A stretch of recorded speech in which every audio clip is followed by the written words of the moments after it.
అమరావతిని river బెడ్లో కడుతున్నారని CM ఎక్కడ ఉంటే అదే రాజధాని అని జగన్ చేసిన వ్యాఖ్యలు బుద్ధి జ్ఞానం లేని మాటలని సీఎం చంద్రబాబు ధ్వజమెత్తారు. ఇలాంటి వ్యాఖ్యలతో రాజధాని అభివృద్ధిని అడ్డుకోలేరని చంద్రబాబు స్పష్టం చేశారు. ఎవరైనా సరే బుద్ధి జ్ఞానం ఉండే వ్యక్తులు మాట్లాడతారు నాకు తెలియదు.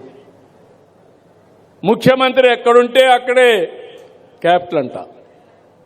మొన్నటి వరకు 3 ముక్కలాట ఆడారు. అంటే 3 రాజధానులు అన్నారు. ప్రపంచంలో ఎక్కడా లేవన్నాం, కానీ వినలేదు. ప్రజలు గుణపాఠం చెప్పారు, ఎన్నో ఇబ్బందులు పెట్టారు.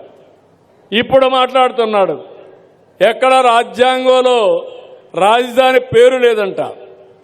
ముఖ్యమంత్రి ఎక్కడ కూర్చొని పనిచేసి బెంగళూరులో కూర్చుంటే ఇడుపుల పాయకి పోతే అదే రాజధాని. అంటే ఏంటి చేదస్తో నాకైతే అర్థం కావడం లేదు. ఇప్పుడు అంటున్నాడు అది నది పక్కన వచ్చిందంట. రాజమండ్రి ఎక్కడుంది? విశాఖపట్నం ఎక్కడుంది? లండన్ ఎక్కడుంది? ఢిల్లీ ఎక్కడుంది? చెన్నై ఎక్కడుంది? అంటే బాంబే ఎక్కడుంది? కనీసం ఇలాంటి ఇంగిత జ్ఞానం లేని వాళ్ళు కూడా రాజకీయాలు చేస్తే వీళ్ళు ఏం మాట్లాడాలి? ఇంకో పక్క మెడికల్ కాలేజ్ గురించి మాట్లాడుతున్నాడు, బెదిరిస్తున్నాడు. పీపీపీ అంటే అర్థం కాదు.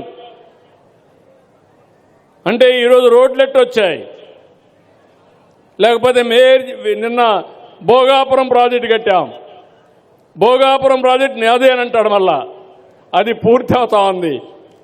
అయితే అప్పుడు విధ్వంసం చేసి ఇప్పుడు పూర్తయితే పేరు ఎన్డీఏకి వస్తుందని అది కూడా నాదనే పరిస్థితికి వచ్చాడు.